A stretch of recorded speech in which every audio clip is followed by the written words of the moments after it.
Hi guys, ఈరోజు మా పెద్ద బాబుకి ఎంతో ఇష్టమైన రసంని నేను చేయబోతున్నాను. ముందుగా ఒక మందపాటి గిన్నెలో 3 గ్లాసుల నీళ్లు వేసుకోవాలి.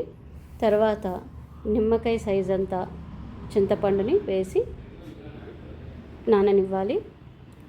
తర్వాత ఒక పావు టీ స్పూన్ టర్మరిక్ వేసుకోవాలి, పసుపు, అలాగే పావు టీ స్పూన్ మిరియాల పొడి, పావు టీ స్పూన్ ధనియాల పొడి, అలాగే పావు టీ స్పూన్ జీలకర్ర పొడి, అలాగే హాఫ్ టీ స్పూన్ అర స్పూన్ వాము పొడి వేసుకోవాలి. నెక్స్ట్ 1 టీ స్పూన్ సాల్ట్ వేసుకోండి. తర్వాత అడ్జస్ట్ చేసుకోండి సాల్ట్. తర్వాత 2 చీలికలు చేసిన ఉల్లిపాయ, అలాగే పచ్చిమిర్చి, 1 మీడియం సైజు టొమాటో ప్యూరీలా చేసుకొని అన్నీ యాడ్ చేసుకోండి. ఇప్పుడు కొన్ని మెంతులు, కొన్ని ధనియాలు వేసుకొని యాడ్ చేయండి. తర్వాత కొంచెం కోరియాండర్ లీవ్స్ కొత్తిమీర ఆకుల్ని కూడా వేయండి. ఇప్పుడు స్టవ్ వెలిగించి స్టవ్ మీద పెట్టి ఒక 15 నుంచి 20 నిమిషాల పాటు దీన్ని బాయిల్ చేయండి. నెక్స్ట్ ఇది బాయిల్ అయింది. ఇది పచ్చిమిర్చి కొంచెం ఉడికేదాకా బాయిల్ చేయాలన్నమాట.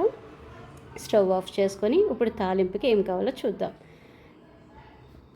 ఇప్పుడు ఒక మందపాటి కడాయిలో ఒక హాఫ్ స్పూన్ ఆయిల్ వేసుకొని 1.5 స్పూన్ గీ వేసుకోవాలి. గీ వేసుకుంటే ఇది చాలా టేస్టీగా ఉంటుంది. సో మన ఇంట్లో తయారు చేసిన గీయే వేసుకున్నాం.